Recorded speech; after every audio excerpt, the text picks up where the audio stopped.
Donc ce soir, nous développerons le thème du trotskisme comme courant anticommuniste. Et dans l'exposé, il y aura 8 chapitres différents. D'abord, je veux dire 2 mots sur l'évolution de Trotsky jusqu'au moment où il devient véritablement un anticommuniste, où il se met clairement sur des positions de combat contre l'ensemble du mouvement communiste. Et donc je veux dire 2 mots sur la période qui va pratiquement de la mort de Lénine jusqu'à l'année 1932. On sait que Trotsky était un homme avec des qualités assez importantes. C'était un intellectuel brillant, grand orateur, bon écrivain aussi, mais qui était en même temps extrêmement individualiste, qui avait une opinion absolument démesurée de soi-même et qui avait un mépris incroyable de tous les autres dirigeants bolcheviques, à part Lénine. Et donc il était tout à fait convaincu qu'à la disparition de Lénine, c'est lui et lui seul qui était digne de diriger le parti et l'État soviétique. Et donc on peut dire que son combat pour arriver à la direction de l'organisation avait déjà été entamé du vivant de Lénine en fin 1923. À ce moment-là, il avait publié des lettres et des documents où il parlait du danger de dégénérescence de la vieille garde bolchevique. Et donc, dans un texte bien connu, il dit que pendant la guerre civile et pendant la Révolution, la dictature dans le parti de la vieille garde était nécessaire, justifiée, mais que maintenant, dans les conditions nouvelles, cette dictature de la vieille garde se maintenait et ceci risquait de faire dégénérer le parti dans le bureaucratisme. Et il en appelait à la jeunesse, et surtout à la jeunesse des écoles, pour développer et maintenir la véritable flamme de la révolution. Et en même temps, il revenait sur une décision, ou voulait revenir sur une décision d'un des congrès, et il voulait que des fractions soient à nouveau autorisées dans le parti. Il y a eu une conférence du parti en janvier 1924, et Lénine était très souffrant, presque plus personne ne le voyait à ce moment-là. Et donc, celle qui était le plus à côté de Lénine était sa femme, Krupskaya. Et lors de la conférence, elle a pris position, et donc probablement que c'était sur instruction de Lénine, contre les positions de Trotsky, les jugeant dangereux et risquant d'entraîner une scission dans le parti. Donc c'est connu que Lénine pensait que le maintien de l'unité de la vieille garde bolchevique était la clé pour l'unité future du parti et donc du développement du socialisme. L'année suivante, Trotsky s'est avancé encore d'un pas dans ses manœuvres pour prendre le pouvoir, et notamment quand il a,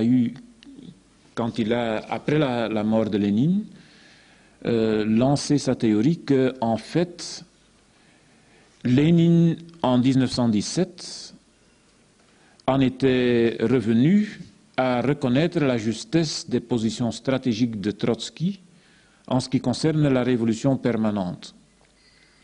Et donc il disait que, en fait, ces hypothèses de la révolution permanente contenaient beaucoup d'inconnus quand cette hypothèse a été lancée en 1905, et qu'après 17, Lénine aurait dit que effectivement, c'était sa conception, sa stratégie qui s'était réalisée dans les faits. Un des points de théorie de la révolution permanente, outre le fait qu'elle mélangeait révolution démocratique et révolution socialiste, outre le fait qu'elle sous-estimait l'influence et l'importance du combat des paysans, contenait aussi le point qui affirmait que l'édification socialiste était impossible dans un seul pays.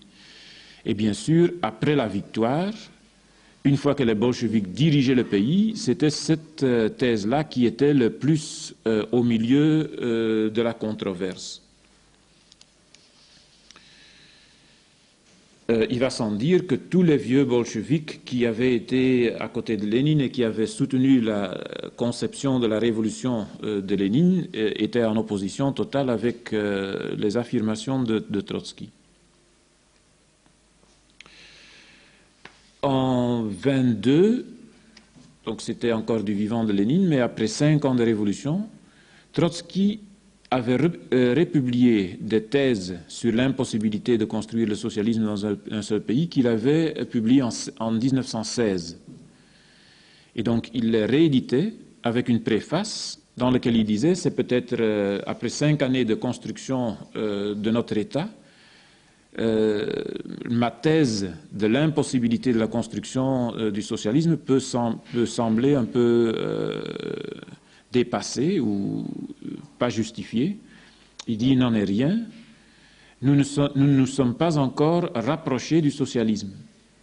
Le véritable essor de l'économie socialiste en Russie sera uniquement possible après la victoire du prolétariat dans les principaux pays européens. » Donc il maintient cette position en 1922, et dans le débat qui a lieu en 1924, c'est cette thèse-là qui est au centre de tout le débat. En 1926 encore, il affirme, lors du congrès du parti, « Si vous demandez si à l'intérieur du pays, il y a assez de force et de ressources pour pouvoir mener à bout l'édification du socialisme en 30 ou 50 années, indépendamment de ce qui se passera dans le reste du monde, je dis que cette façon de poser la question est foncièrement fausse. Je prétends qu'il n'y a pas de raison théorique et politique de croire que nous réaliserons le socialisme plus facilement avec la paysannerie que le prolétariat européen ne conquérera le pouvoir. » Donc c'est toujours sa même position. La révolution ne peut être sauvée que par la victoire de la révolution en Europe. Le socialisme ne pourra se construire qu'au moment où la révolution a été réalisée dans des pays européens. Et donc, comme tous les bolcheviks ils ont dit à l'époque, c'était ne pas croire dans les forces intérieures capables de réaliser le socialisme, les forces des paysans pauvres et moyens et les forces de la classe ouvrière. Et c'était aussi sous-estimer l'appui international que les ouvriers et les peuples du monde donnaient à l'Union soviétique.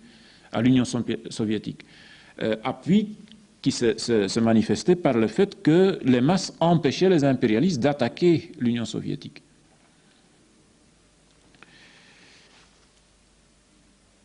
Dans ce débat, Boukharine a pris une partie importante, mais aussi Zinoviev et Kamenev. Et Zinoviev et Kamenev ont exigé à ce moment-là que Trotsky soit exclu du parti. Staline a fait une partie importante aussi de cette lutte, et dans tous ces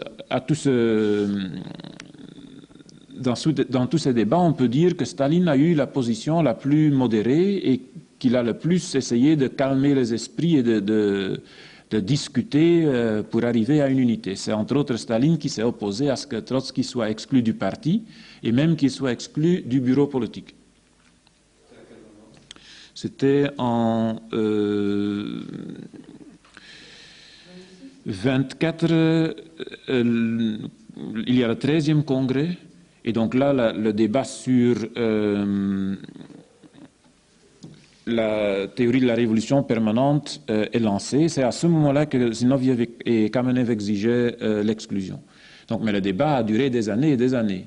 Et donc, au 14e congrès, en 26, elle dure toujours. Le débat dure toujours. Seulement, une année suivante, en 1925, il y a des développements dans le pays. Il y a Boukharine qui développe sa conception de la construction du pays, où il prend des positions assez libérales vis-à-vis de la nouvelle bourgeoisie qui croît parmi les paysans et parmi les bourgeois de la NEP, de la nouvelle économie politique. Et à ce moment-là, il y a un affrontement entre Zinoviev et Boukharine. Et c'est Zinoviev qui prend la défense du caractère ouvrier, comme il disait, de l'Union soviétique. Et donc, il craignait que le parti allait dégénérer d'un parti ouvrier en un parti ouvrier paysan. Donc, en fait, un parti petit bourgeois, où ce ne serait pas le prolétariat qui dirigerait, mais où le prolétariat serait noyé dans un océan de paysans. Et Zinoviev, défendant ses positions contre la déviation de droite, comme il disait de Boukharine, exigeait le droit de publier des revues à lui. Et donc, en fait, il rouvrait aussi le débat sur le droit des fractions. Il a été défait. Et après sa défaite politique, il y a eu une alliance entre Trotsky et Zinoviev. Ils ont formé ensemble un bloc de l'opposition. C'est un point déjà intéressant pour noter toutes sortes d'alliances sans principe que Trotsky fera dans toute sa vie. Parce que c'était Zinoviev et Kamenev qui l'avaient attaqué avec la plus grande vigueur, et lui aussi avait tapé avec la plus grande rage contre Zinoviev et Kamenev, qu'il disait être des traîtres qui ont vendu la révolution en 1917, épisode bien connu. Et donc, il n'arrêtait pas à taper sur ce clou-là. Donc néanmoins, ils se tombent dans les bras l'un de l'autre pour s'opposer à la majorité du parti. Leur base, c'est Moscou et Leningrad. Lors des conférences dans ces deux villes, le bloc Trotsky-Zinoviev à Moscou obtient 75 voix contre 52 950. Et à Leningrad, ils en obtiennent 325 contre 33 729. Et donc à ce moment-là, les débats se faisaient en longueur et en largeur. On discutait beaucoup trop. Et donc ils peuvent difficilement dire qu'ils n'ont pas su s'exprimer, ils ont su tout dire, ils ont su tout écrire, et donc on peut dire qu'ils étaient très marginaux dans le parti. Il y a eu le 15e congrès du parti, peu après, 26, début 27. Sur 730 000 membres du parti, il y en a 4 100 qui se sont prononcés pour les positions de Trotsky et de Zinoviev. Et donc c'était clair après ce congrès que politiquement l'opposition était battue, était presque inexistante. Et dans la biographie que Trotsky a écrite beaucoup plus tard, il dit qu'après ce congrès, ils ont décidé que désormais ce serait la lutte ouverte sans nous arrêter devant aucune conséquence pratique et que la voie illégale était la seule qui leur restait. Et donc effectivement, à partir de ce moment-là, ils organisaient des réunions clandestines, ils organisaient des imprimeries clandestines, ils organisaient des manifestations alternatives contre la direction du parti. Et donc c'était clair partout qu'ils s'étaient engagés dans une lutte ouverte contre le parti. Et donc ce n'est qu'après tout ça qu'ils ont été exclus du parti. En 1927, Trotsky a été exclu et renvoyé en Sibérie, d'où il continuait à diriger l'opposition. Donc dans ses mémoires, il dit qu'à partir de son village en Sibérie, il a envoyé 800 lettres à des partisans de son groupe et qu'il en a reçu plus que 1000. Et c'est à partir de ce moment-là qu'il a développé sa thèse du thermidor, c'est-à-dire la contre-révolution, la dégénérescence du processus révolutionnaire. Le thermidor, c'est le processus qui a renversé Robespierre et les véritables révolutionnaires de la Révolution française Et après, c'est la réaction qui est venue au pouvoir. Donc, on peut dire qu'à ce moment-là, c'est l'opposition totale au parti et à la politique du parti. Mais il veut toujours se situer à l'intérieur du parti bolchevique. Il en est exclu, mais il maintient les liens avec ses partisans et donc il a toujours l'espoir de reprendre le pouvoir dans le parti.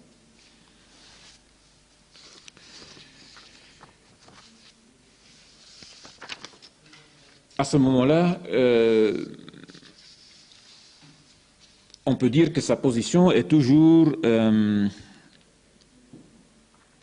il s'est déjà engagé très loin dans le combat, mais disons, on ne peut pas encore dire qu'il s'est mis définitivement sur des positions anticommunistes.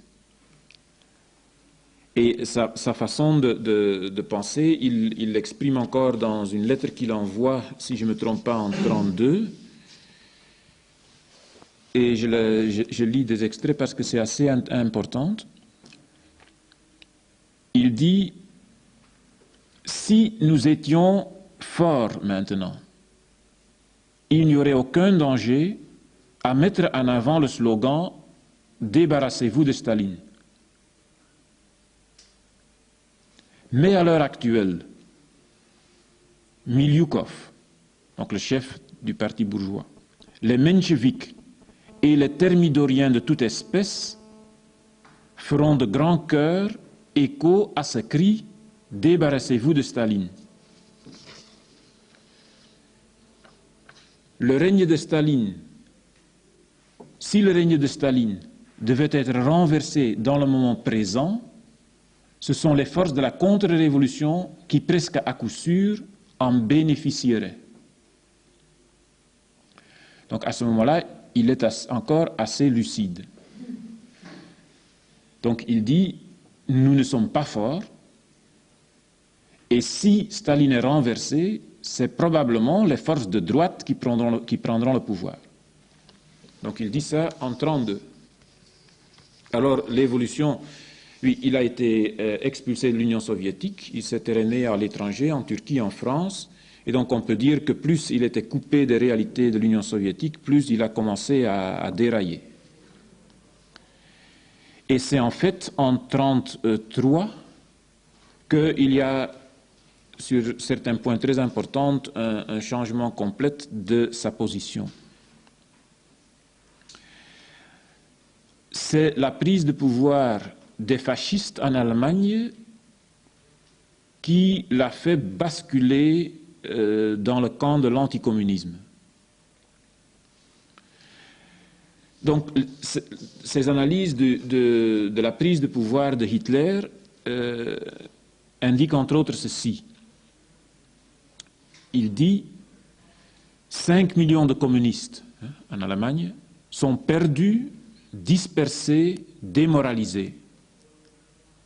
La terreur bureaucratique du stalinisme a paralysé leur volonté avant même que la terreur des gangsters fascistes ait commencé de produire son effet. Donc, ici, il commence à dire que c'est le Parti communiste qui est responsable de la démoralisation des ouvriers avant, il dit même la terreur stalinienne, avant que la terreur des fascistes a commencé à produire son effet. Et donc Deutscher, le biographe de Trotsky, il ajoute, Trotsky en concluait que le stalinisme avait connu un effondrement aussi ignominieux que celui de la Deuxième Internationale lorsque la Première Guerre mondiale avait éclaté. Et donc c'est exact. C'est à partir de la prise du pouvoir des nazis que Trotsky considère que le mouvement communiste est passé de l'autre côté. Comme la social-démocratie est passée du côté de la bourgeoisie au début de la Première Guerre mondiale. Quand on voit ça, c'est assez aberrant. Donc la comparaison elle est purement subjective, et donc on voit que le type s'est préparé psychologiquement à combattre Staline, à combattre le stalinisme, et que le fascisme a été un accident et qu'il a complètement dérayé après ce point-là. Donc la Première Guerre mondiale, c'était une guerre où les bourgeoisies des deux camps ont jeté toutes les armes dans la bataille, et où on savait qu'ils envoyaient des ouvriers par millions à la mort. Et donc les partis socialistes avaient le choix, soit s'opposer, soit faire avec. Et la trahison était que tous les partis social-démocrates ont dit « nous soutenons notre bourgeoisie dans la boucherie qui vient ». Et ils savaient qu'ils allaient faire tuer des millions de gens. Ils entraient dans les gouvernements. Donc ils acceptaient le règne de leur bourgeoisie. Donc il n'y a aucune comparaison avec le coup d'État de Hitler, où les communistes ont subi l'histoire et ont subi les répressions. Ils les subissaient déjà avant le coup d'État de Hitler, bien sûr. C'était une défaite de la classe ouvrière, bien sûr, mais les bolcheviks ont connu une défaite en 1907. Les ouvriers, les paysans ont été défaits aussi par un régime militariste de Stolypine en 1907. Cette défaite reflétait en 1907 des faiblesses dans la classe ouvrière, dans son degré de conscience, dans son degré d'organisation, de lien avec les paysans. Tout ça c'est vrai. Comme c'est vrai que la défaite des ouvriers en Allemagne reflétait des faiblesses dans la classe ouvrière. Mais donc aucune comparaison avec un parti qui est à la tête de la classe ouvrière et qui l'a trahi en passant de l'autre côté dans une guerre.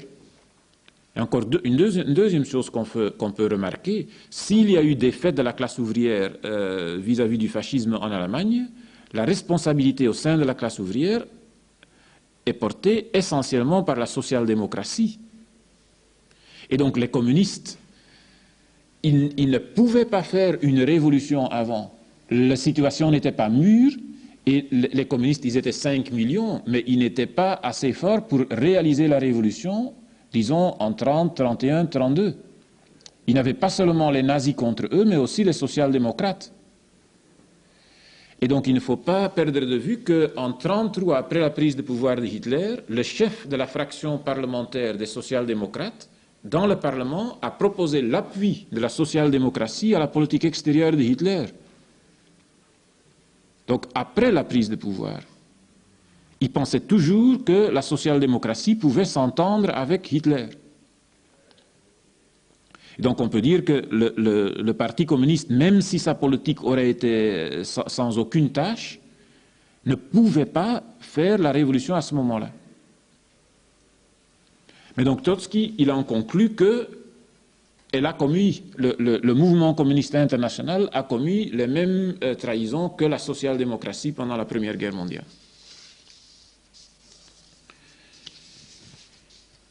Et c'est à partir de ce moment-là qu'il s'attaquera au mouvement communiste international, comme les bolcheviks, à juste titre, se sont attaqués aux social-démocrates pendant la Première Guerre mondiale. Donc, en les considérant comme des gens passés du côté de l'ennemi. Voilà pour le premier point. 23-33, le passage de Trotsky vers des positions anticommunistes. Dans le deuxième point, je vais détailler son combat contre le Comintern, l'internationale communiste.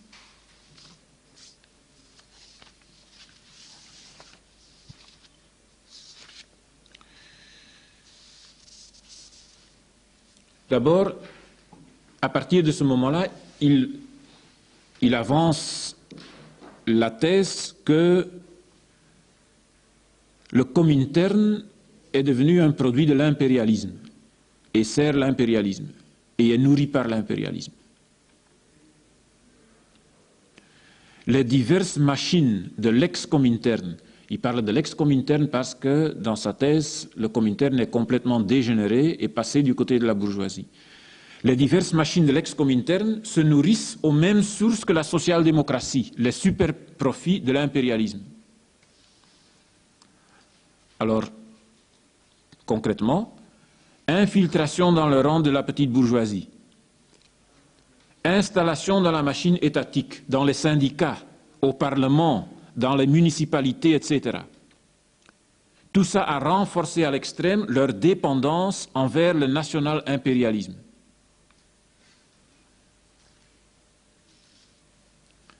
Donc, comme vous savez que Mandel, il est prof à l'UNIF, vous avez là une preuve irréfutable de sa dépendance envers le national-impérialisme belge. À ce prix-là, donc il y a des communistes qui sont entrés dans les municipalités, dans les syndicats, dans les parlements, dans la machine étatique, et de cette façon-là, ils vivent des super profits que l'impérialisme est. Vous voyez un peu le poids de l'argument.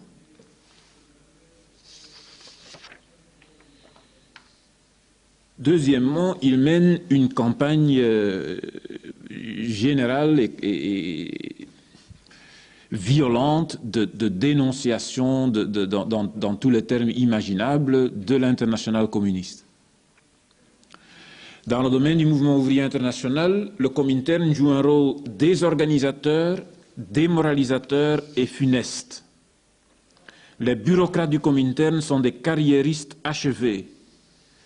L'organisation est complètement dégénérée et démoralisée jusqu'à la moelle. On dit comme ça? Voilà. Une clique de carriéristes complètement dépravés par les moyens utilisés, double point, la pression bureaucratique, la tromperie, la calomnie, la violence, la corruption et le meurtre.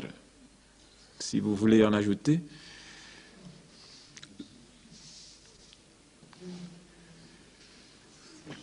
Alors, à partir de cette qualification du mouvement communiste international, troisièmement, on peut dire qu'il a lancé un des thèmes qui a été le plus en vogue parmi l'extrême droite à ce moment-là. Le Comintern, c'est la main de Moscou qui vit de l'or de Moscou. Donc, toutes les brochures les plus basses des fascistes français de cette période-là, vous avez ces deux idées, la main de Moscou et l'or de Moscou. Les politiques des différents partis communistes nationaux ne pouvaient pas être corrigées, aucun remède ne pouvait être apporté à leur faute à l'intérieur de ces partis mêmes, parce que la source principale de leur dégénérescence se trouvait à Moscou. Donc c'est ainsi que Deutscher, trotskiste lui-même, résume la position de Trotsky.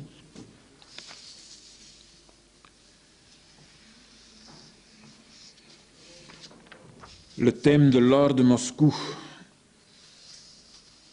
Les bureaucrates du Comintern n'ont aucune opinion et se soumettent aux instructions des autorités qui les payent, c'est-à-dire Staline.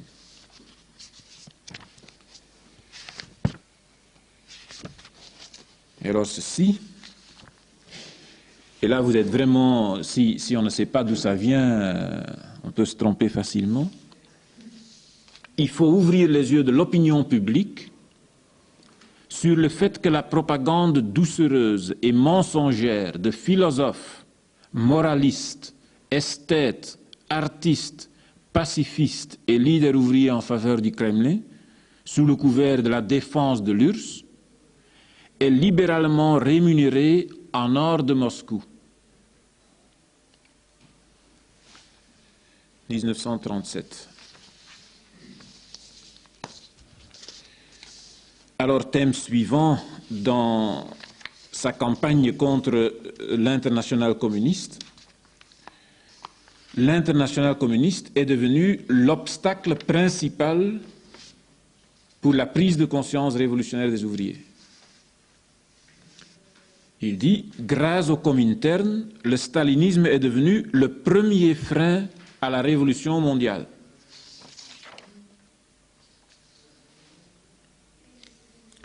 Et donc, si c'est le premier frein, c'est le frein qui fait obstacle à tout. Citation, pour renverser Hitler, il faut en finir avec le Comintern.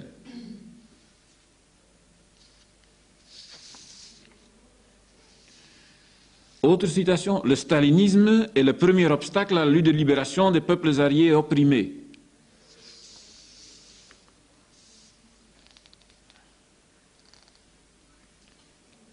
Application en Chine. L'internationale communiste profita de la guerre sino-japonaise pour liquider d'un trait de plume la Chine soviétique en subordonnant non seulement l'armée rouge paysanne, mais aussi le parti dit communiste au Kuomintang lui-même, c'est-à-dire à la bourgeoisie. Le Comintern ne pouvait manquer de trahir la lutte émancipatrice des peuples coloniaux. La politique du Comintern a fait avec les centaines de millions d'hommes de la population coloniale de la chair à canon pour l'impérialisme démocratique. Donc ici, il disait que les communistes en Chine font, avec les millions de Chinois, de la chair à canon pour l'impérialisme américain et anglais. Ça, c'est dans son fameux programme de transition. Si c'est transition vers une chose, c'est transition vers le fascisme, parce qu'en 1938, le Parti communiste chinois dirige déjà des millions de personnes, a déjà 7 années d'expérience de la guerre antifasciste. Et donc, ce parti est traité ici comme un parti vendu à la bourgeoisie, de traître, qui fait que les masses jouent le rôle de chair à canon de l'impérialisme démocratique. Alors, dans ce combat contre le communisme mondial, 5e point que je veux souligner, 6e point, c'est sa politique de s'allier avec les social-démocrates en Europe pour combattre plus efficacement les communistes. Et donc c'est aussi assez symptomatique de toutes sortes de revirements que Trotsky a pu faire, et dans lequel on sait difficilement trouver une autre logique que celle de combattre dans les situations différentes son ennemi principal, Staline, le stalinisme et le communisme. Donc il a dit à tous ses partisans qu'ils devaient entrer dans le Parti socialiste français. Or, le Parti socialiste français était profondément anticommuniste, le mouvement communiste en France était très fort, et le passé du Parti communiste, il était bien connu. Alors il dit ceci, à l'intérieur des partis de la Seconde Internationale, dont les chefs sont les images même de la désorientation misérable et infâme, s'accomplit en ce moment un processus de radicalisation des masses. C'est de la blague que les chefs étaient les images de la désorientation misérable et infâme, ils savaient bien où ils allaient. Mais donc, il a besoin de dire ça pour justifier qu'il entre chez ces gens. Ils sont désorientés, donc ils sont dans une situation où ils peuvent se faire rouler par Trotsky, qui va radicaliser les masses, puisque les masses du Parti socialiste à ce moment-là sont entrées dans un processus de radicalisation, comme il dit. Et il continue. Le régime de caserne du Comintern constitue actuellement le principal obstacle sur la voie de l'éducation révolutionnaire et du rassemblement de l'avant-garde prolétarienne. Donc pour éduquer dans le sens révolutionnaire, les communistes en France sont le principal obstacle. C'est pour ça que pour entamer le travail d'éducation révolutionnaire et de rassemblement de l'avant-garde, il entre dans le Parti socialiste, où les masses se radicalisent. Les ouvriers socialistes doivent devenir le champ principal de l'activité des bolcheviks léninistes. Donc c'est comme ça qu'il appelle ses partisans. Donc le champ de travail principal des trotskistes, ça doit être les ouvriers socialistes. Et il continue, c'est seulement en agissant ainsi qu'on pourra arracher les ouvriers communistes à l'étau de la bureaucratie et assurer la création d'un véritable parti révolutionnaire de masse, section de la 4e internationale. Donc, quand les trotskistes se sont infiltrés dans le Parti socialiste, ils ont pu parler à la tribune. Et tous leurs discours anti-staliniens, anticommunistes ont été applaudis. Et donc, de tout leur bavardage, le seul aspect qui a eu un écho large dans le Parti socialiste était leur discours anticommuniste. Et donc, ce qu'ils racontent ici sur la radicalisation et le fait qu'ils vont les radicaliser encore plus, dans la réalité, rien de ça n'est passé. Mais le message anticommuniste a bien été écouté. Alors, septième point, bien sûr, à partir de tout ce qu'on vient de dire, c'est clair que, par tous les moyens, il essaiera de faire des scissions dans les partis communistes. Il y a de nombreux textes, je ne vais en citer qu'un seul. Donc, au moment où le Parti communiste français est entré dans le Front populaire, donc contre le fascisme, et donc il a fait alliance avec le Parti socialiste et avec les radicaux, Trotsky a vu dans ce changement de tactique du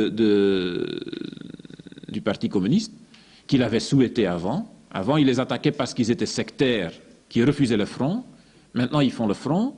Ils voient une occasion, une nouvelle occasion pour les attaquer maintenant de notre côté. Il dit ceci: le tournant du PC vers le cartel et le patriotisme lui apporte la sympathie de nouvelles couches qui sont assez éloignées de la classe ouvrière, des couches qui sont très patriotiques. À l'intérieur du Parti communiste et autour de lui s'accumulent des tendances toujours plus contradictoires qui doivent inévitablement mener à une scission ou à une série de scissions. Il s'ensuit que pour organiser la 4e internationale, il faut observer avec la plus grande attention la vie interne du Parti communiste pour soutenir les tendances révolutionnaires contre la fraction dirigeante.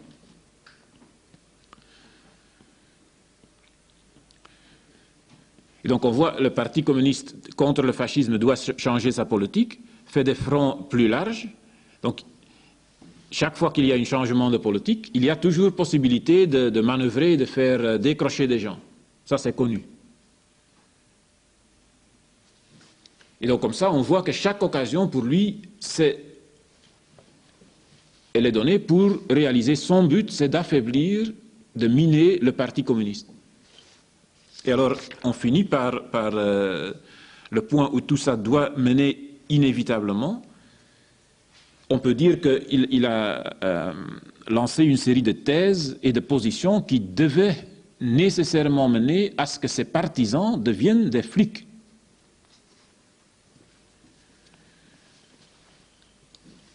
Je vais prendre deux citations, et la deuxième n'est pas drôle. Et donc la première peut servir d'hors d'œuvre.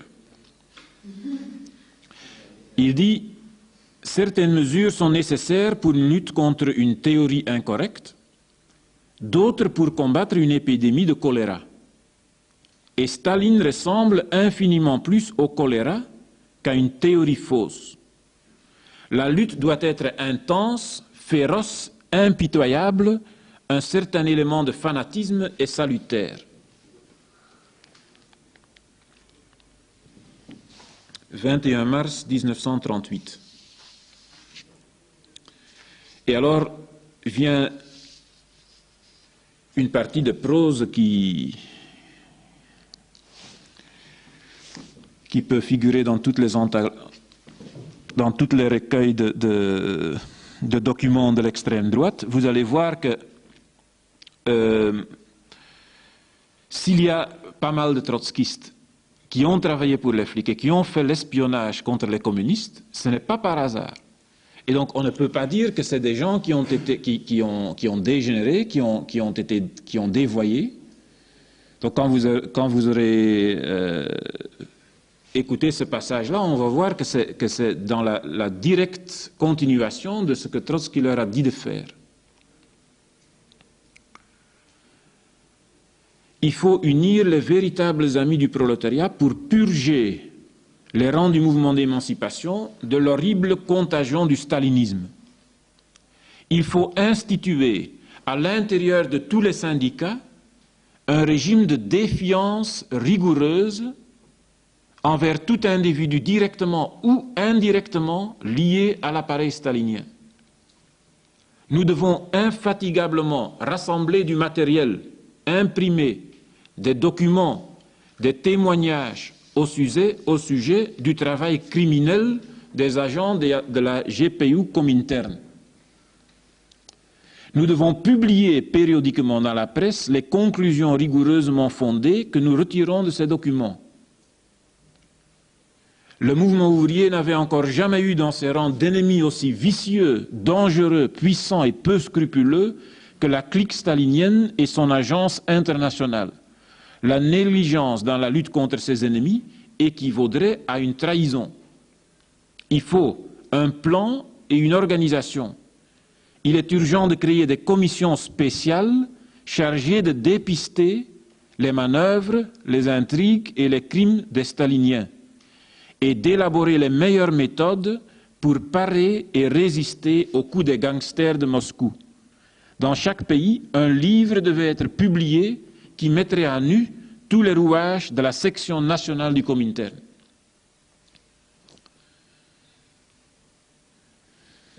Donc dans la presse fasciste, vous n'allez pas lire autre chose.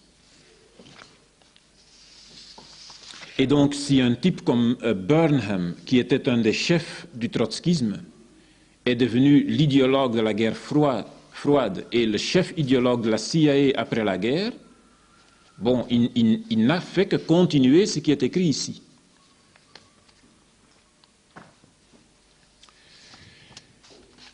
Troisième thème dans la démarche anticommuniste de Trotsky qu'on développe, c'est sa lutte contre la caste parasitaire et totalitaire qui a pris le pouvoir en Union soviétique.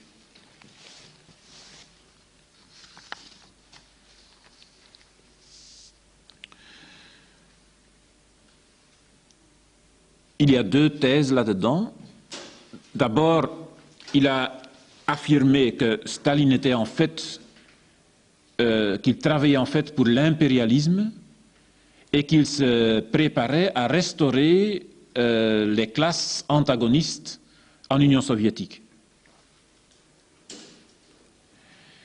Il dit en 1939, le stalinisme devient un appareil de privilégiés, une agence de l'impérialisme mondial.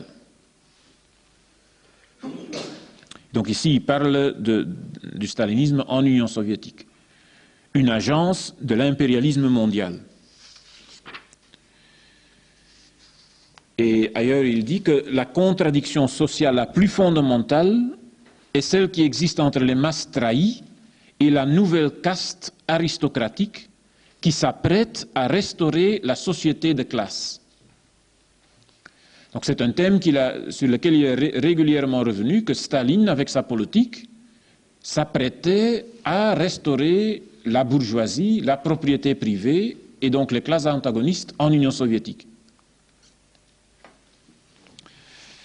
Mais à part cette thèse qu'il s'apprête de restaurer la vieille bourgeoisie, il y a essentiellement ces attaques contre la direction en Union soviétique qui se fait dans des termes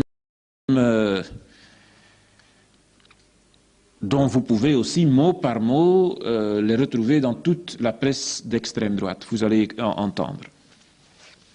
Donc en Union soviétique, il y a une nouvelle caste privilégiée, une bureaucratie totalitaire, une nouvelle aristocratie qui agit en luttant pour s'approprier un pouvoir illimité et des privilèges matériels immenses, d'où la tyrannie asphyxiante, l'esclavage universel devant le chef et l'hypocrisie générale. Donc cite-moi le journal d'extrême droite qui fait mieux. Et donc des pages et des pages sur la nouvelle caste oppressive et parasitaire, la hiérarchie d'asociaux et de déchets. Ces gens sont entraînés au mensonge, à la falsification, à la fraude. Ils n'ont aucun idéal supérieur à leurs propres intérêts personnels.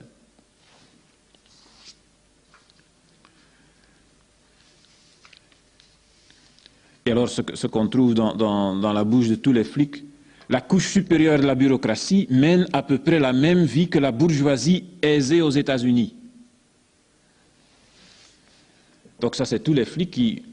Il y a quelqu'un qui a été pris en main de la jeunesse il y a quelques années par les flics ici à Bruxelles, qu'ils ont recruté. Et ils ont dit à ce type que, vous savez, les dirigeants de votre organisation, ils vivent bien, ils jettent l'argent par la fenêtre.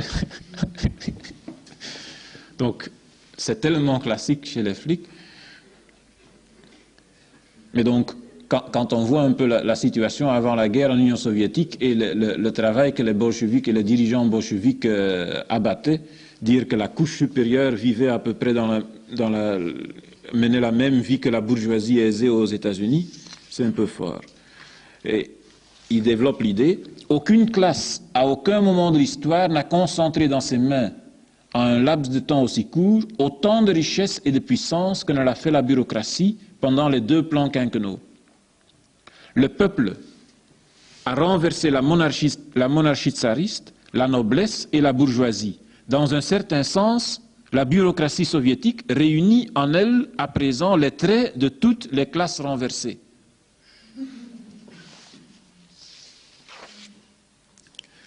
Mieux encore, en quelques années, Staline devint, au plein sens du terme, le tsar de la nouvelle bureaucratie, la caste des parvenus rapaces.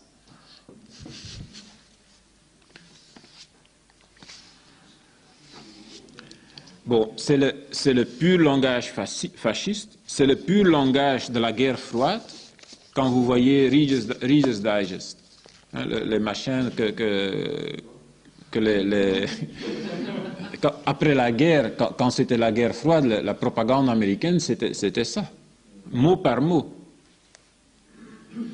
Alors, ce qui est intéressant peut-être de remarquer, donc quand vous avez entendu tout ça, les trotskistes vont toujours dire, oui, mais nous défendons l'État ouvrier, nous défendons les fondements. Nous sommes contre la dégénérescence, les phénomènes de dégénérescence, mais nous continuons fermement à défendre l'État ouvrier et la propriété collective des moyens de production. Après qu'on a dit tout ça, vous pouvez y ajouter que vous êtes que vous défendez la propriété des moyens de production, ça ne fait rien à personne. Les sociodémocrates qui étaient les plus anticommunistes, comme Kautsky, il a écrit plein de livres contre le bolchevisme. Dans le livre qu'il a écrit en 1930, Le bolchevisme dans l'impasse, il développe tout un plan pour renverser les bolcheviks. Et il dit, après qu'on a renversé les bolcheviks, est-ce que les usines vont être retournées aux capitalistes? Il dit, bien sûr que non. Alors il développe qu'il va maintenir la propriété étatique des moyens de production. Donc si les trotskistes pensent qu'avec ces pauvres mots qui ne coûtent rien et qui n'ont de toute façon aucune importance dans le combat anticommuniste qui se mène, qui vont se sauver, ce n'est pas du tout le cas. Donc tous les anticommunistes un peu habiles qui devaient quand même gagner la confiance des ouvriers, ils ont mené une lutte enragée contre le communisme, mais bien sûr qu'ils étaient pour la propriété étatique des moyens de production. Donc cette phrase est là seulement pour tromper les ouvriers, parce que dans les faits, ça n'a aucun sens. Ce qui est réalité ici, c'est qu'on fait flèche de tout bois pour mener sur tous les tons le combat pour le renversement du Parti communiste en Union soviétique.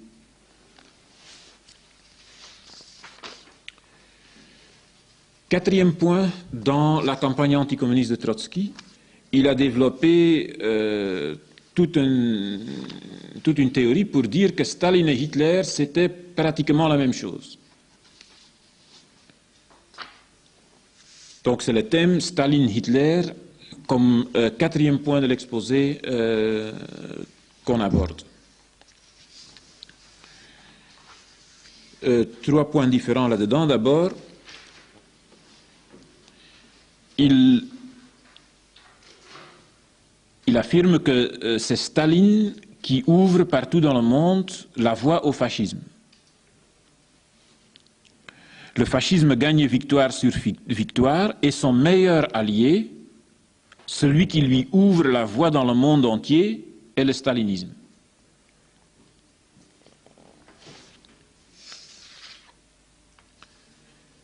Sans Staline, il n'y aurait pas eu Hitler.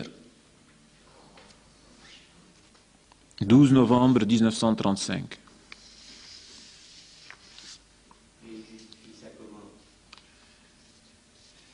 Mais il dit que partout les ouvriers pouvaient faire la révolution. Celui qui a empêché que la révolution soit réalisée, c'est le stalinisme. Donc c'est le stalinisme qui est responsable de la victoire qui est venue après du fascisme ou de l'extrême droite.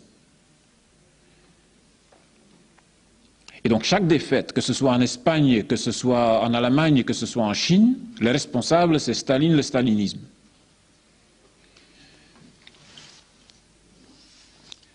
Le deuxième thème, c'est que Staline et Hitler ont tout en commun. Citation. Rien ne distingue les méthodes politiques de Staline et celles de Hitler. Il y a quand même une différence. Hitler est indubitablement plus intelligent et plus audacieux que Staline.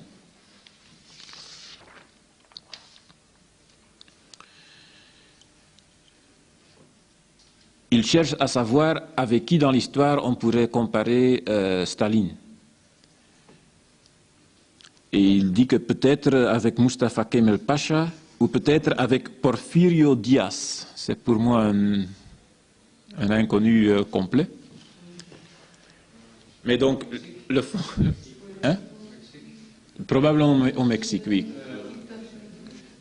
Un petit dictateur régional de l'Amérique centrale. Donc, il trouve qu'il y a moyen de faire une comparaison entre Staline et ce type mineur de l'Amérique latine et d'autres pays du tiers-monde, mais il est impossible de placer Staline à côté de Mussolini ou de Hitler. Pour si maigres que soient les idées du fascisme, les deux leaders victorieux de la réaction, l'italien et l'allemand, déployèrent dès le commencement même de leurs mouvements respectifs de l'initiative, entraînèrent les masses à l'action, ouvrirent de nouvelles voies à travers la jungle politique. Rien de semblable ne peut être dit de Staline.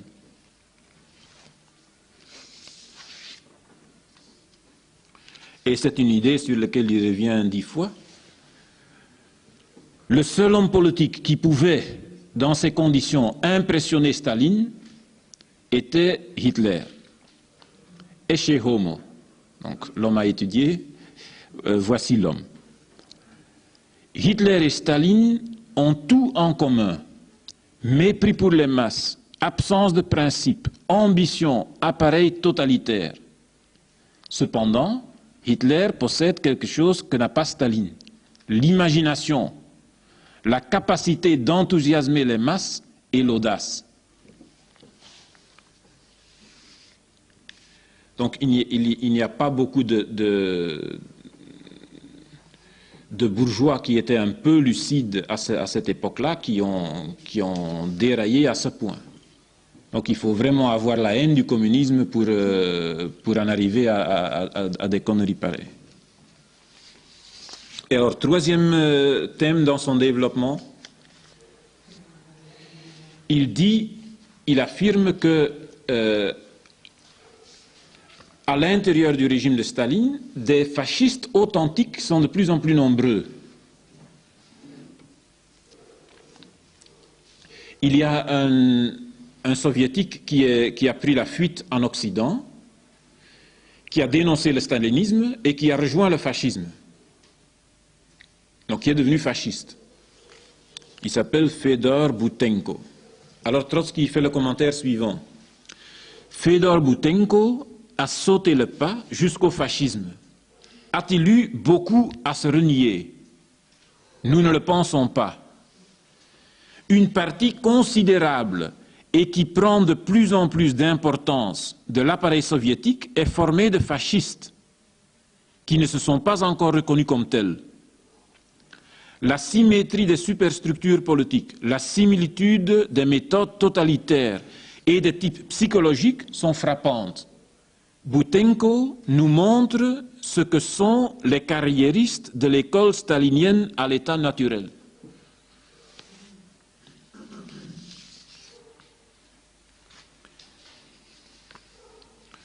On pourrait faire ici une parenthèse à l'adresse des trotskistes. Donc, si tout ceci est vrai, alors on peut justifier déjà une grande partie des procès de Moscou. Donc, si c'est vrai qu'il y avait, ne fût-ce qu'une partie de ce qu'il dit ici, de fascistes camouflés dans l'appareil, alors Staline n'était pas tout à fait bête en traquant les éléments fascistes. Et donc on peut dire qu'il les a traqués. Mais donc d'un côté, ceux qui ne le traquent pas, on dit voilà, Staline fabrique des fascistes parce que les carriéristes de l'école stalinienne à l'état naturel, ce sont des fascistes. Quand ils les traquent, on dénonce ces crimes monstrueux contre l'humanité. Mais donc quand on voit dans l'histoire, il y a des gens, des éléments dans le Parti communiste qui dans les années 30 ont dégénéré, et dont le Parti communiste a suivi le processus de dégénérescence et dont on pouvait analyser qu'ils allaient jusqu'au fascisme. Dans les partis socialistes aussi. Donc en France, parmi les plus hauts dirigeants du bureau politique, donc ce n'est pas n'importe quoi, il y avait Doriot, il y avait Barbé, il y avait Sellor,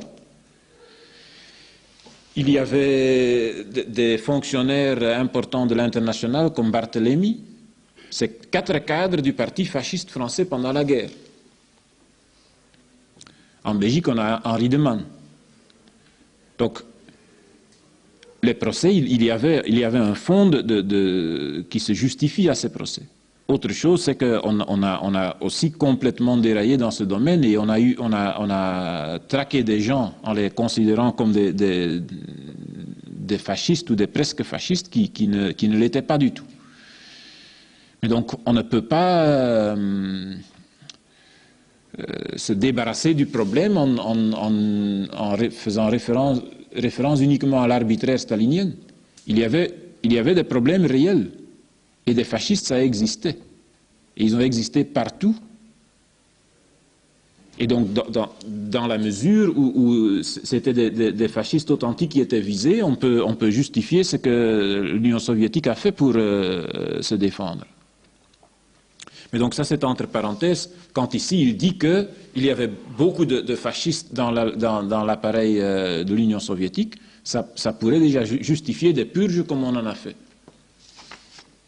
Mais on continue sur le thème qu'en Union soviétique, il y a beaucoup d'éléments fascistes chez Staline.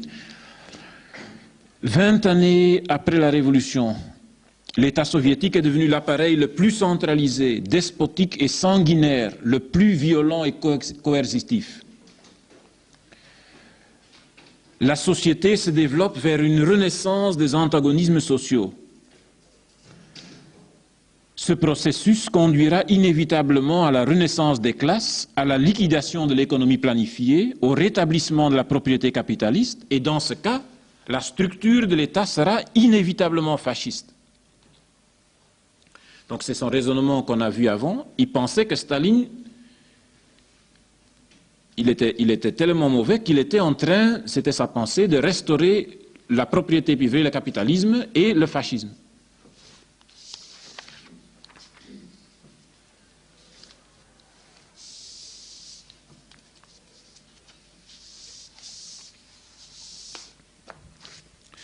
Ce thème que Trotsky c'était le premier à le développer. Donc Staline, Hitler, la même chose, même physionomie, même méthode. Quand vous voyez la littérature d'extrême droite, les cléricaux-fascistes, par exemple chez nous, les courants cléricaux fascistes d'extrême droite, mais qui étaient fascistes d'extrême droite belges, flamands ou wallons. Ils n'étaient pas tous pro-allemands. Fascistes, oui, mais pas sous la dépendance complète des Allemands. Donc leur thèse, c'était ni la peste, ni la choléra. ni le fascisme, ni le communisme. Et le premier ni était beaucoup moins fort que le deuxième. Mais c'était leur thèse officielle. Ça ne les empêchait pas de pactiser avec le fascisme, de faire des alliances, mais donc ils ne voulaient pas être mangés complètement par l'appareil fasciste allemand. Donc ici en Belgique, ils voulaient maintenir les structures de l'Église, les structures liées à l'Église catholique, et ils voulaient les maintenir sur leur contrôle. Et donc ils ont fait de l'alliance avec le fascisme, pourvu qu'ils gardent la main sur leurs troupes. Et tout ça sous la formule « ni la peste ni la choléra ». Après la Deuxième Guerre mondiale, la CIA, sa campagne anticommuniste, c'était Hitler égale Staline, Staline égale Hitler. Parce que l'impérialisme dominant après la Deuxième Guerre mondiale, il avait deux ennemis. Le fascisme, qui avait été son concurrent impérialiste pendant la Deuxième Guerre mondiale, et le communisme, qui a toujours été son ennemi mortel. Et donc, comme tous les masses dans le monde étaient gagnés au combat antifasciste, c'était aussi l'adversaire, le concurrent du nazisme, ils ont aussi repris la formule Staline, Hitler, même chose. Là aussi, ça n'a nullement empêché la CIA de recruter autant de fascistes que possible, pourvu qu'ils veulent travailler pour l'impérialisme américain.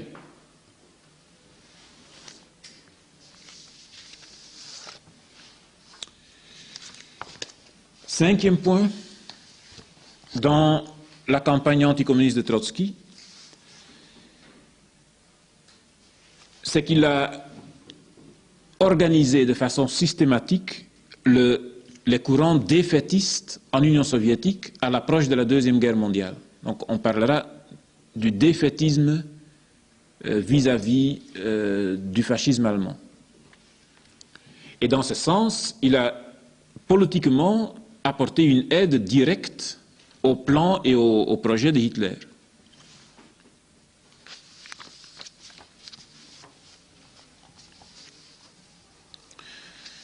Je vais mentionner 5 points. Donc d'abord, c'est Trotsky qui a, dans le monde entier, mené la campagne la plus tapageuse pour dire que l'armée rouge était très faible et qu'il ne fallait pas se faire des illusions sur la force, sur la puissance de l'armée rouge. Ici, c'est un texte qu'il a écrit après le déclenchement de la Deuxième Guerre mondiale. Donc la Deuxième Guerre mondiale avait déjà commencé. Donc il dit que le déclenchement de la Seconde Guerre mondiale a encore aggravé la situation en raison de ma lutte implacable contre la politique intérieure et extérieure du Kremlin.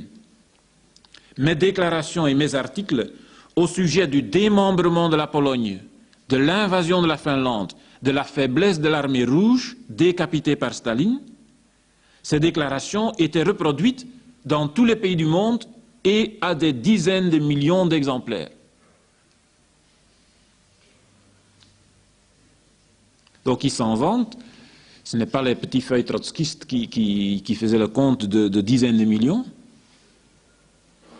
Donc si sa propagande anticommuniste, à partir du démembrement de la Pologne, comme il dit, de l'invasion, comme il dit, de la Finlande, et de la faiblesse de l'armée rouge, a été répandue dans le monde entier sur des dizaines de millions d'exemplaires, c'est la bourgeoisie qui a fait que cette thèse-là était largement propagée. Alors il dit qu'il y a en Union soviétique l'inimitié entre les masses laborieuses et la bureaucratie. Cette inimitié ronge l'armée de l'intérieur. Parce que la liberté personnelle, la recherche et la critique libre ne sont pas moins indispensables à l'armée qu'à l'économie. Or, les chefs indépendants et doués sont exterminés, tandis que les voleurs et les filous opèrent derrière le bouclier patriotique de dénonciation. L'alcoolisme se répand toujours davantage. Dans l'intendance, c'est le chaos.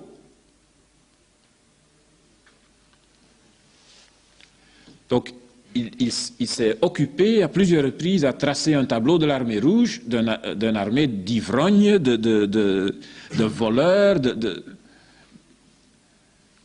Mais donc, dans la situation mondiale, en 38-39, au moment où tout le monde parle de la Deuxième Guerre mondiale, faire une telle propagande, c'est dire à Hitler, allez d'abord de ce côté-là.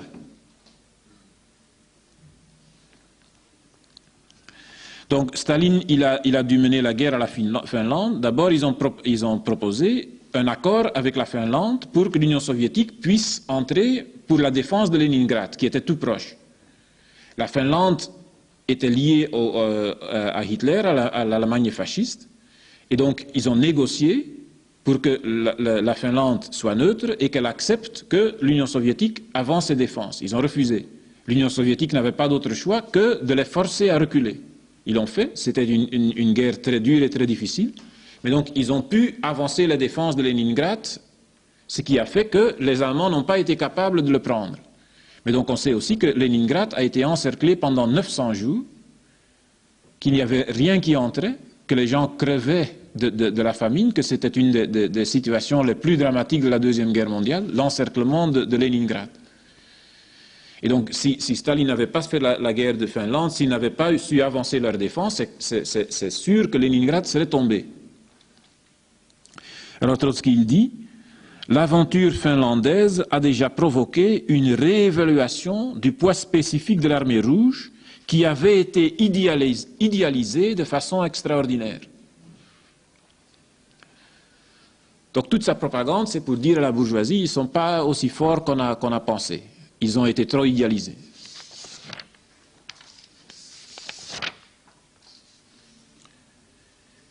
Quiconque défend directement ou indirectement le stalinisme, quiconque garde sous silence ses trahisons ou exagère la puissance de son armée est le pire ennemi de la révolution et du socialisme.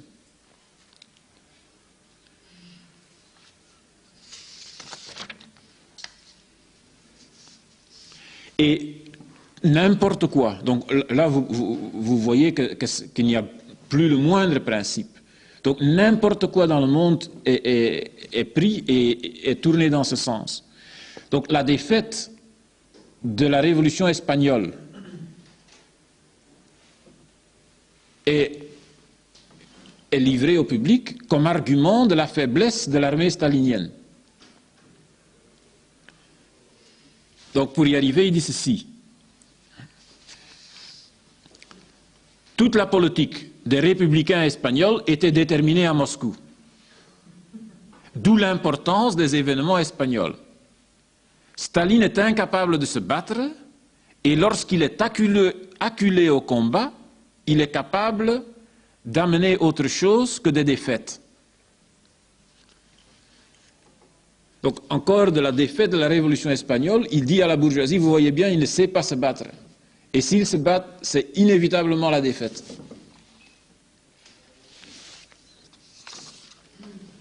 C'était le premier point. Une campagne bien menée, l'armée rouge est faible et minée de l'intérieur. Deuxième thème qu'il a développé, il a développé une politique pour créer la scission à l'intérieur de l'armée rouge. Donc, quand la guerre approchait, le Parti communiste a instauré le système des commissaires politiques. Donc, il y avait des commandants militaires et des commissaires politiques. Donc, qui avaient une tâche d'éducation, de formation politique des soldats et plus tard des masses dans la guerre antifasciste. Dès que ce système a été instauré, il dit ceci. Les commissaires signifie le contrôle de la clique bonapartiste sur l'administration militaire. Les commissaires sont recrutés parmi les fils de bureaucrates qui n'ont ni expérience révolutionnaire, ni connaissance militaire, ni capacité idéologique. C'est le type achevé des carriéristes de la nouvelle école. Les commandants militaires leur montrent une haine bien méritée. Le régime de la dualité du commandement se transforme en lutte entre la police politique et l'armée. Donc il appelle ça la police politique, les commissaires politiques. Et il dit que il y a une lutte entre les deux. Il continue. Que peut donc signifier la nouvelle dualité du commandement? La première étape de la décomposition de l'armée rouge et le commencement d'une nouvelle guerre civile dans le pays. Donc vous devez savoir que quand les nazis sont entrés en Union soviétique, tout commissaire politique qui était pris était d'office fusillé. Donc parce que les nazis, ils savaient bien comment marchent les choses et ils savaient que les responsables politiques étaient les plus fermes. Et donc que c'était ces forces-là qui pouvaient mobiliser l'énergie des soldats et des masses. Il était fusillé d'office.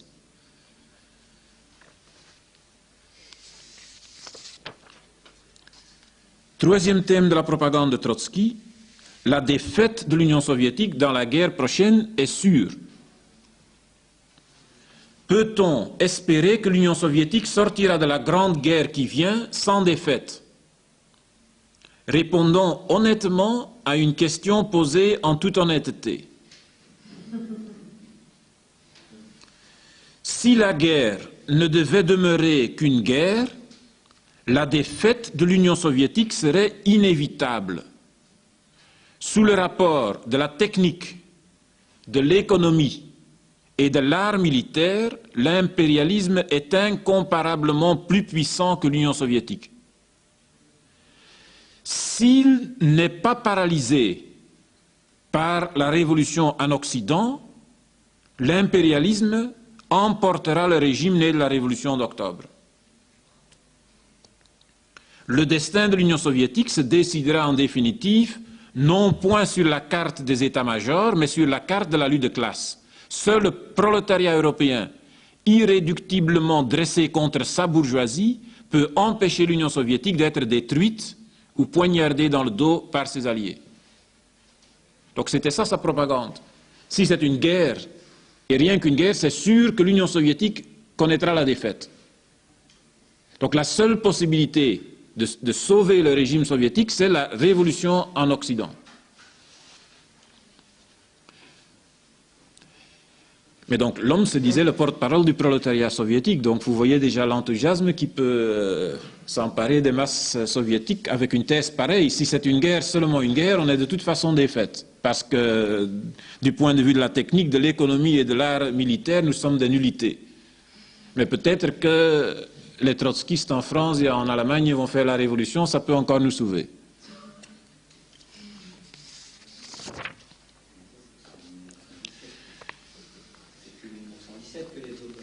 Oui, il y a toujours ces idées de la révolution permanente qui sont derrière.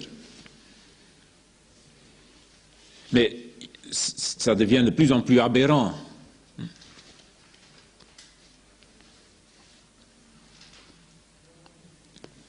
Et donc toutes ces thèses ont été complètement liquidées par la réalité.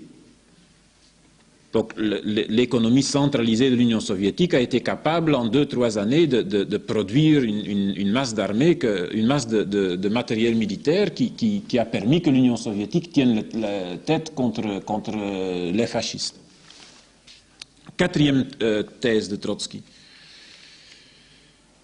c'est que les staliniens trahiront en cas de guerre.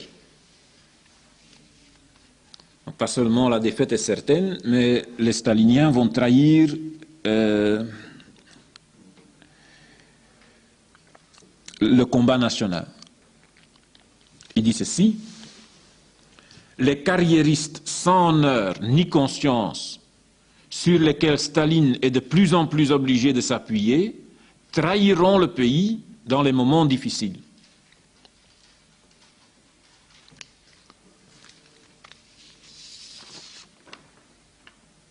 Et cinquième point, s'il y a une guerre, c'est sûr que le régime de Staline tombera.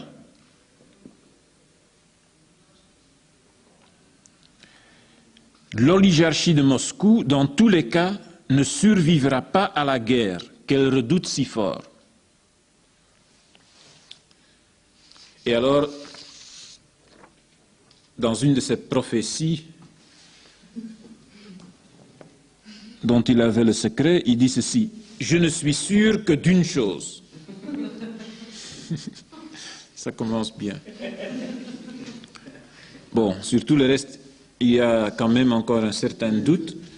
Mais donc, je ne suis sûr que d'une chose: le régime politique ne survivra pas à la guerre. Les représentants du régime politique, la bureaucratie, sont effrayés par la perspective de la guerre parce qu'ils savent mieux que nous qu'ils ne survivront pas à la guerre en tant que régime.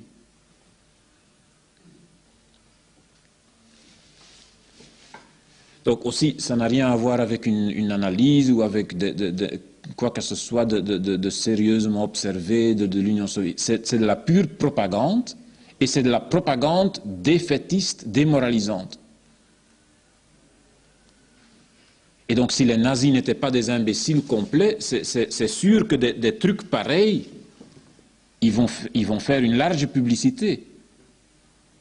Donc si vous avez l'ancien chef de l'armée rouge, qui à l'étranger publie des feuilles pareilles, qu'est-ce que vous voulez avoir de mieux comme propagande d'intoxication pour l'adversaire que ça? Vous n'avez rien à ajouter.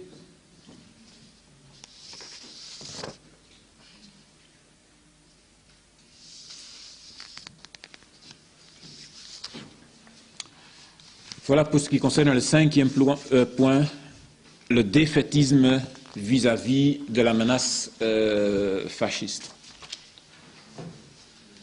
Alors, sixièmement, Trotsky lance des appels à l'insurrection, au coup d'État et à la terreur.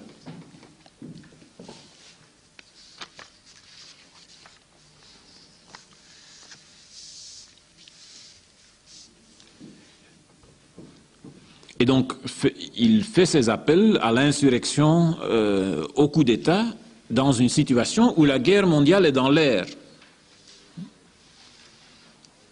Donc le sens de ces appels, qui seraient déjà criminels dans toutes les situations, l'est doublement dans une situation où tout est déjà tendu vers la guerre mondiale qui est déjà dans l'air et qui a déjà commencé.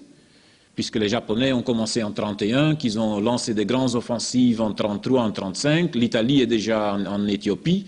Et bon, l'Autriche est déjà tombée, la Tchécoslovaquie est déjà tombée. Donc, dans sa propagande, premier point que pour l'intérieur, la situation intérieure de l'Union soviétique, Trotsky souligne: les contradictions entre le régime bonapartiste de Staline et les besoins économiques et culturels ont atteint un niveau de tension intolérable. La lutte du Kremlin pour sa propre survie ne fait qu'approfondir et aggraver les contradictions conduisant à une guerre civile permanente. Donc c'est comme ça qu'il décrit la situation intérieure en Union soviétique. Guerre civile permanente. Alors, dans une telle situation de guerre civile permanente provoquée par la direction du pays et du parti, deuxième point, la haine s'accumule autour de Staline et une vengeance terrible est suspendue au-dessus de sa tête. Un attentat, il est possible que ce régime, qui a exterminé toutes les meilleures têtes du pays, appelle finalement contre lui la terreur individuelle. On peut ajouter qu'il serait contraire aux lois de l'histoire que les gangsters au pouvoir ne soulèvent pas contre eux la vengeance de terroristes désespérés. Mais la 4e internationale n'a rien à voir avec le désespoir. Nous ne pouvons qu'espérer que Staline vivra assez longtemps pour voir s'écrouler son système et il n'aura pas trop à attendre. Donc, mais d'abord, il dit que ce serait contraire aux lois de l'histoire, que des gangsters comme Staline ne seraient pas abattus par des terroristes désespérés, puis il ajoute que, bien sûr, nous, la 4e internationale, on n'a rien à voir avec le désespoir. Mais entre-temps, ce qui devait être dit a été dit. Mais plus importante que ici une justification un peu habilement camouflée du terrorisme, c'est son appel à une révolution qui réelle, authentique, vraie. Donc sa thèse centrale, c'est le 3e point, c'est que, et ce qui est intéressant, c'est que c'est toujours la thèse fondamentale des trotskistes sur tous les pays socialistes, que ce soit la Chine, l'Europe de l'Est, l'Union soviétique, tous, la bureaucratie réactionnaire doit être et sera renversée. La révolution politique en Union soviétique est inévitable. Donc ça, c'est la thèse de base. Alors, on va voir comment elle est développée. Mais c'est intéressant de se rappeler que c'est mot par mot ce qu'on trouve dans tous leurs programmes qu'ils adressent dans tous les pays qui se réclament du socialisme.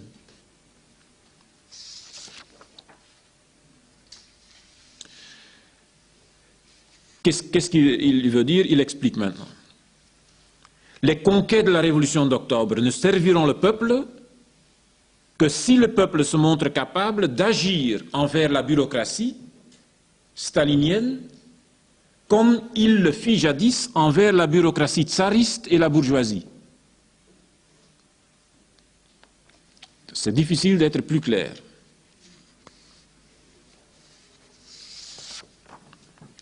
Seule une insurrection du prolétariat soviétique contre l'infâme tyrannie des nouveaux parasites peut sauver ce qui subsiste encore dans les fondements de la société des conquêtes d'octobre.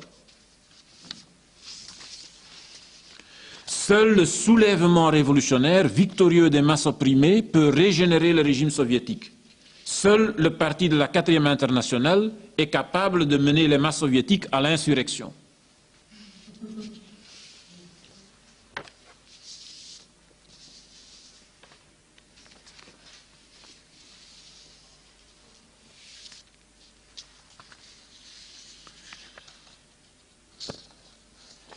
Dans le même texte, le dernier appel, c'est dans son programme de transition.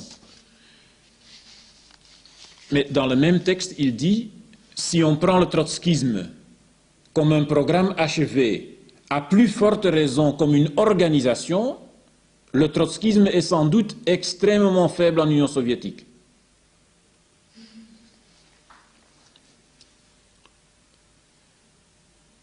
Donc, il fait des papiers où il appelle au soulèvement révolutionnaire, à l'insurrection. Mais donc, il dit que le trotskisme, en tant que programme, et sûrement en tant qu'organisation, est extrêmement faible en Union soviétique. Donc, on se rappelle qu'en 1932 encore, il disait, nous sommes faibles, si Staline serait renversé aujourd'hui, c'est l'extrême droite qui va prendre le pouvoir. Et donc nous sommes maintenant quelques mois avant la guerre mondiale et il fait des appels délirants dans une situation où il doit avouer que les trotskistes n'existent plus en Union soviétique.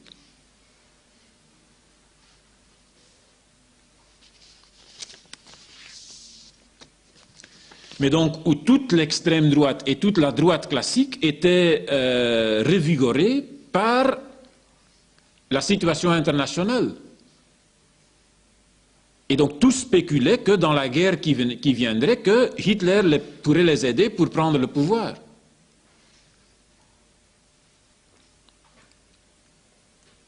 Donc les forces qui pouvaient renverser Staline en 1938-1939, dans l'inexistence du mouvement trotskiste qui est avoué par Trotsky même, c'est les forces qui peuvent se lier à l'Allemagne hitlérienne.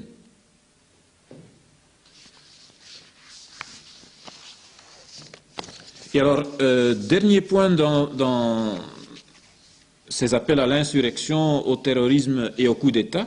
Donc, quatrièmement, on peut dire que plusieurs de ces textes sont des appels directs à des coups d'État militaires. Il dit ceci: les soldats de l'armée rouge et les marins de la flotte rouge se dresseront contre la nouvelle caste d'oppresseurs et de parasites. Pour préparer cette levée en masse, il faut un nouveau parti, la 4e internationale. Donc si ce n'est pas des appels à l'insurrection armée, au coup d'État militaire, moi je ne sais pas comment on présente sur papier un coup d'État militaire. Les soldats de l'armée rouge et les marins se dresseront contre la nouvelle caste d'oppresseurs et de parasites.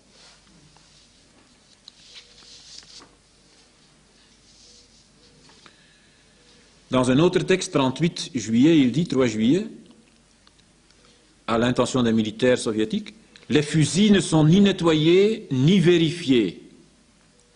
Les casernes prennent un aspect sale et inhabité. Les toits laissent passer la pluie. Les bains manquent. Les soldats rouges gardent leur linge sale. L'ivrognerie augmente parmi les commandants. Le régime de l'anarchie sape l'armée. » Conclusion, on ne peut assurer la défense du pays autrement qu'en détruisant la clique autocratique des saboteurs et des défaitistes. Abbas Staline. Donc si ça ne sont pas des appels à un coup d'État, je ne sais pas comment il faut les formuler.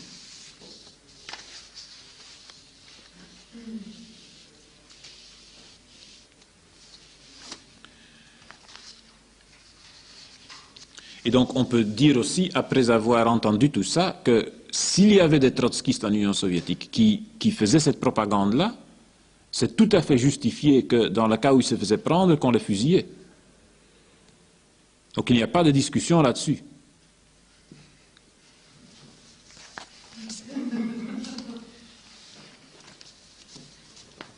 Non, on ne doit pas oublier que dans la guerre, et Staline savait bien ce qui lui attendait, donc il a tout fait pour éviter la guerre, il a tout fait pour être bien préparé parce qu'il savait que c'était par des dizaines de millions d'hommes qu'ils allaient la payer.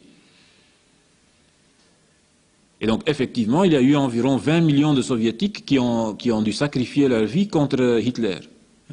Et donc Trotsky, il n'avait de toute façon plus de 2000 partisans en Union soviétique à ce moment-là.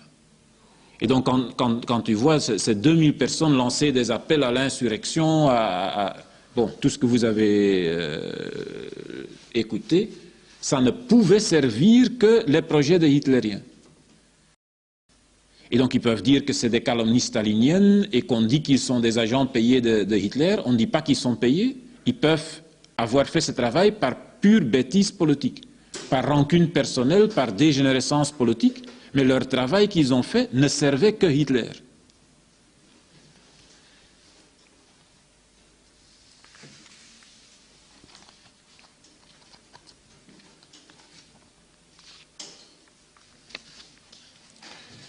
Un quatrième point, brièvement, et pour que tout ce qu'on dit ne soit pas trop sérieux, on va brièvement dire comment Trotsky se présentait dans ce contexte, la 4e internationale. Donc je vais prendre 4 points. Le premier, c'est que vers les années 33, 34, 35, il disait que la situation dans le monde était comme la situation qui prévalait avant la Première Guerre mondiale, qu'on allait à une nouvelle guerre mondiale. Dans la Première Guerre mondiale, les communistes étaient très peu nombreux au début de la guerre, mais donc à la fin de la guerre, le mouvement communiste est sorti comme une force internationale très importante. Alors il dit, nous les trotskistes sommes maintenant, à la veille de la Deuxième Guerre mondiale, plus forts que les bolcheviks l'étaient avant 14. La situation de l'avant-garde révolutionnaire est beaucoup plus favorable aujourd'hui qu'il ne l'était il y a 25 ans. Il existe déjà avant la guerre, et dans tous les pays, les plus importants du monde, des cadres révolutionnaires éprouvés. On va en dire 2 mots tout à l'heure sur ces cadres éprouvés. La 4e internationale entrera dans la prochaine guerre comme un bloc étroitement soudé. C'est toujours facile d'être étroitement soudé quand vous êtes 3 que quand vous êtes 30 millions, bien sûr. Quoique, même ça, ils n'ont pas réussi à être soudés à 3. Alors, il continue et donc vous voyez déjà dans cette guerre qui vient d'être lancée, le bloc soudé de la 4e internationale. Et alors, comment se présente la situation? Dès les premiers mois de la guerre, une réaction tempétueuse contre l'opium du chauvinisme s'élèvera parmi les masses laborieuses. Donc, il fallait être en dehors de toute réalité pour penser que, quand la guerre éclate, qu'en quelques mois, l'opium du chauvinisme, disons en Allemagne fasciste, va être disparu. Donc, dès les premiers mois, une réaction tempétueuse contre l'opium du chauvinisme s'élèvera parmi les masses laborieuses. Les premières victimes, après quelques mois donc, de cette réaction seront, avec le fascisme, les partis des secondes et troisième internationales. Leur destruction est la condition nécessaire à la création d'un véritable mouvement révolutionnaire qui ne trouvera pas d'autre axe de cristallisation que la 4e internationale. Donc encore une de ces prophéties. Donc dans les premiers mois de la guerre, l'opium du chauvinisme disparaîtra, s'écrouleront le fascisme et surtout la 2e et la 3e internationale, et la destruction de la 2e et de la 3e internationale va pousser les masses vers le seul axe de cristallisation, c'est-à-dire la 4e internationale.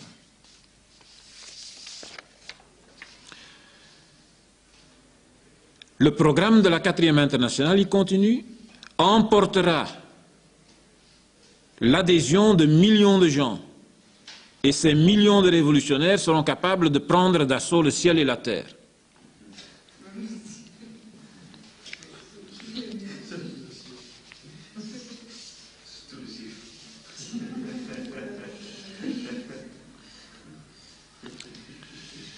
Ce n'est pas du matérialisme très solide, mais il émet des phrases pareilles.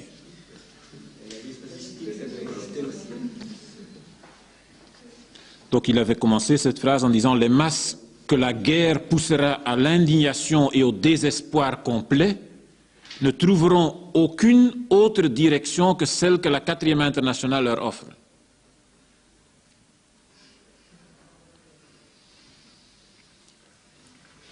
Le programme de la 4e internationale emportera l'adhésion de millions de gens et ces millions de révolutionnaires seront capables de prendre d'assaut le ciel et la terre. Donc, après des prophéties pareilles, qu'il y a des gens qui peuvent encore s'engager dans la 4e internationale est une chose plus que suspecte. Parce qu'on peut dérailler, hein, on peut faire l'imbécile, mais quand même pas trop.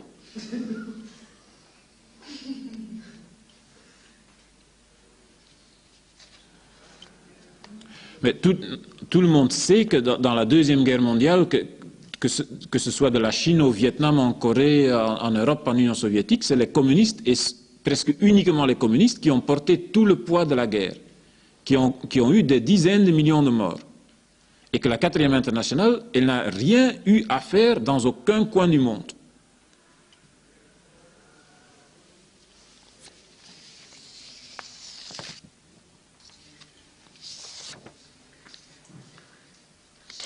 Alors, je vais directement sauter au dernier point que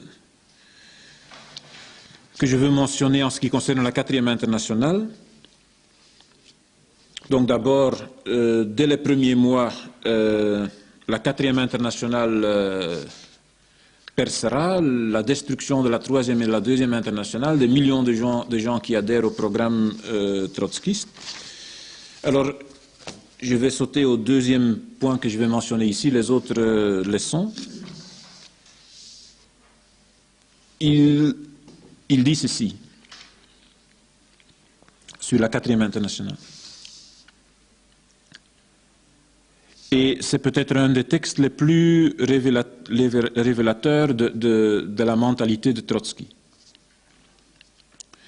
Je pense que le travail dans lequel je suis actuellement engagé, l'opposition à Staline et la fondation de la 4e internationale, est le travail le plus important de ma vie, plus important que 1917, plus important que la période de la guerre civile. L'effondrement des 2 internationales, donc la 2e et la 3e, a posé un problème qu'aucun de leurs chefs ne peut résoudre, faute d'un outillage convenable. Les vicissitudes de mon destin ont fait que j'ai dû affronter ce problème et elles m'ont armé d'une expérience importante sous ce rapport. Il n'y a actuellement personne, si ce n'est moi, qui puisse s'acquitter de la mission d'armer la nouvelle génération d'une méthode révolutionnaire. Il me faut encore au moins 5 années de travail ininterrompu pour que la succession soit assurée.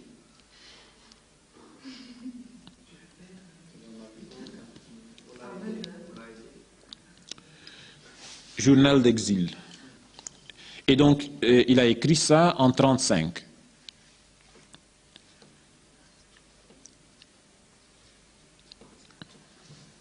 Mais donc, ça montre un peu comment ce type était complètement en dehors des réalités, qu'il était tellement pris par sa propre personne qu'il était devenu vraiment aveugle devant la réalité.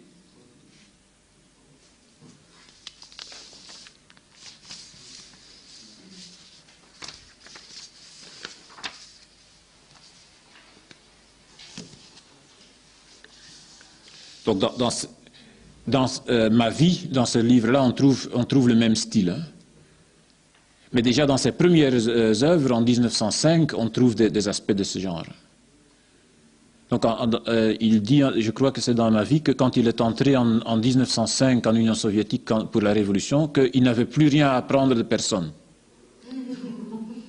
Donc je ne sais pas, il avait peut-être 23, 24 ans.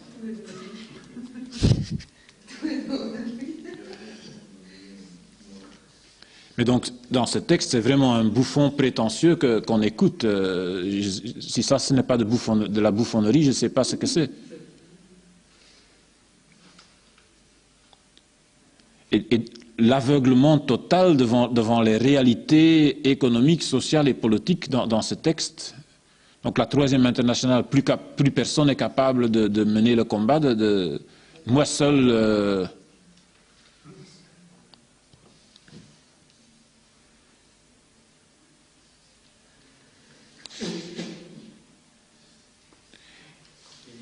Donc la seule chose réelle dans tous ces textes de 35 à 40, c'est la haine contre le communisme. C'est la seule chose qu'on retient, parce que tout le reste, ça ne tient pas. C'est la seule chose qui est cohérente et qui peut avoir un effet sur les gens qui écoutent son discours. Et alors, pour illustrer ce dernier point, on aborde le point final, 8e, pour illustrer un peu les aboutissements de l'anticommunisme de Trotsky. C'est peut-être intéressant de parcourir un peu la carrière de quelques-uns des trotskistes les plus importants. Et donc, dans le 8e point, on va mentionner quelques-uns des grands trotskistes et dire où ils sont arrivés. Donc pour introduire ce point, on peut dire que quand on voit quels sont les personnages que Trotsky a attirés quand on voit son discours, hein, sa ligne politique, il a attiré des gens de tous les bords, toutes sortes de mécontents du mouvement communiste ou du mouvement socialiste. Mais donc des gens très diversifiés et de tous bords, et qui se retrouvaient autour des axes anti-Staline, anti-Union soviétique et anti-parti.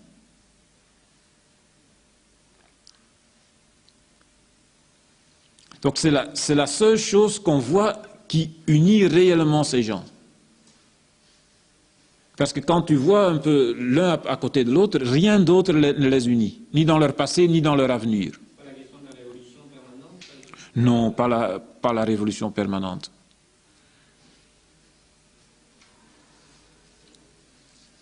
Et de toute façon, la révolution permanente, c'est quoi?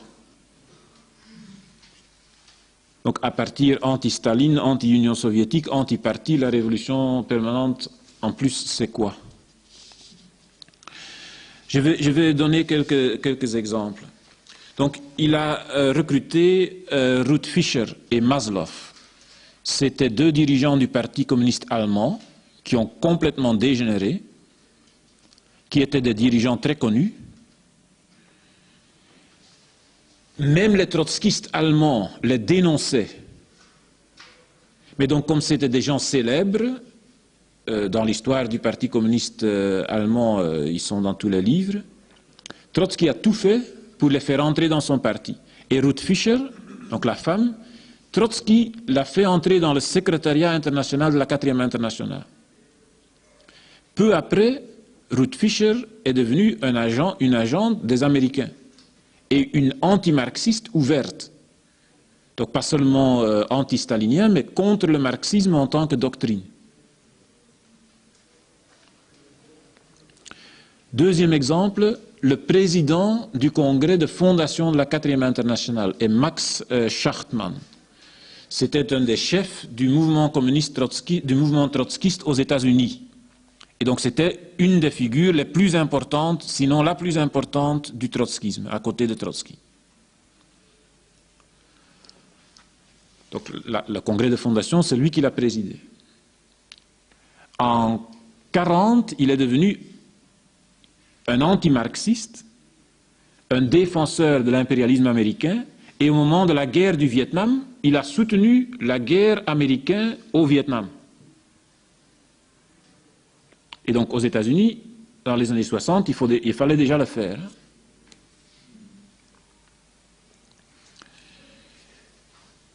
Au Mexique, Trotsky a recruté un peintre ex-communiste très célèbre qui s'appelait Diego Rivera. Et Trotsky a dit que cet homme qui travaillait dans le domaine culturel avait pour le trotskisme la même valeur que Gorky dans la littérature soviétique. Bon, Gorky, c'est le tout grand de la littérature soviétique, et donc il disait que ce Rivera, c'était un peintre, avait la même importance pour le mouvement. Et il a poussé pour qu'il soit au congrès de fondation de la 4e internationale. Plus tard, ce type a rallié au Mexique le général Almazar, qui était un général de l'extrême droite.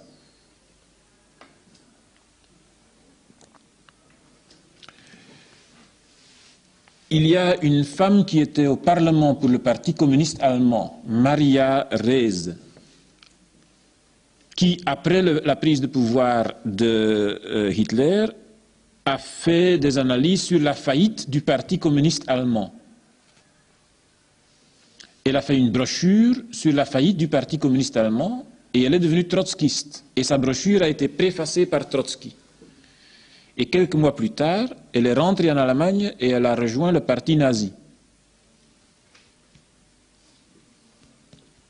Et ils ne sont pas peu nombreux ceux qui ont critiqué le Parti communiste, analysé sa faillite, pour après rejoindre les nazis.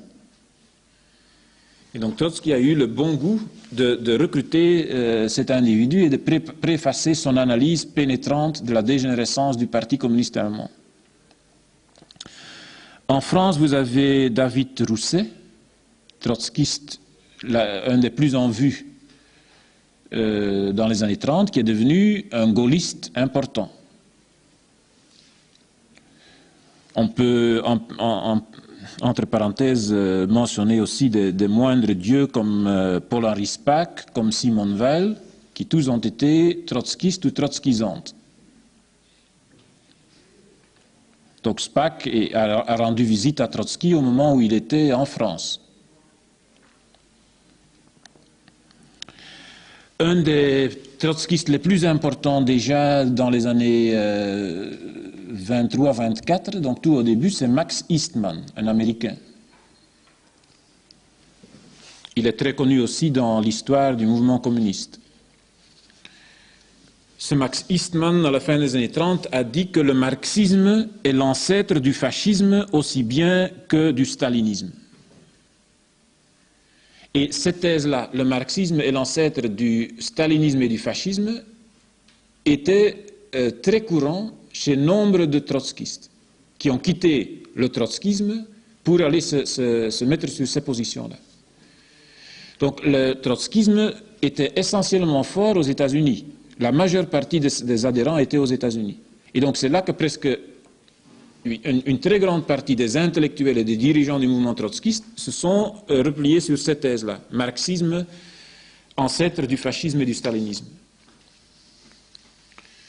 Donc je ne vais pas les nommer tous, mais presque tous les grands intellectuels. Et le plus connu, bien sûr, était Burnham. Donc il y avait 3 grands dirigeants au parti trotskiste américain. Il y avait Cannon, Schachtman et Burnham.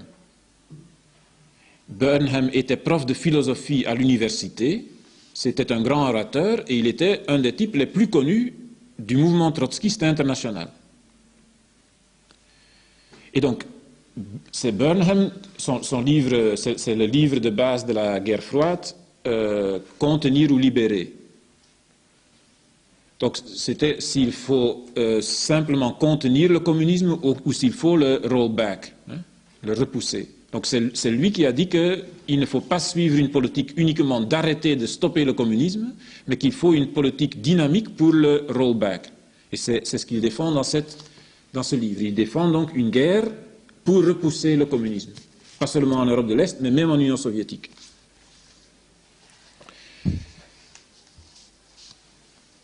Il dit, donc ce livre est écrit en, si je ne me trompe pas, en 1953. Et il est fait de toute façon en pleine guerre froide. Et c'est le manuel de base de la guerre froide. Être compétent pour mener une guerre politique anticommuniste suppose la connaissance du communisme et une profonde répugnance pour lui. Ce qui a fait défaut à Washington est la science et la passion. Manque de la compréhension parfaite du communisme et de la volonté inébranlable de le combattre. C'est comme ça qu'il critique le gouvernement américain. Alors il parle de George Kennan, qui était le responsable de la politique américaine après la guerre. Il dit George Kennan est incontestablement anti-soviétique et d'un point de vue rationnel anticommuniste. Mais on ne trouve exprimé dans aucun de ses écrits un sentiment fort à l'égard du communisme, la haine du communisme. Donc c'est à ça que sert l'éducation communiste, l'éducation trotskiste, à connaître le communisme et à le haïr. Et donc on voit ça dans le cheminement de beaucoup de types qui sont les anticommunistes, les plus actifs, les plus passionnés. Ce sont des gens qui ont été tournés autour des mouvements communistes. Et souvent, dans les débats, on prit la voie du trotskisme. Et dans le trotskisme, quand tu lis ces passages que Trotsky leur enseigne, bon, la haine du communisme, elle est déjà là-dedans.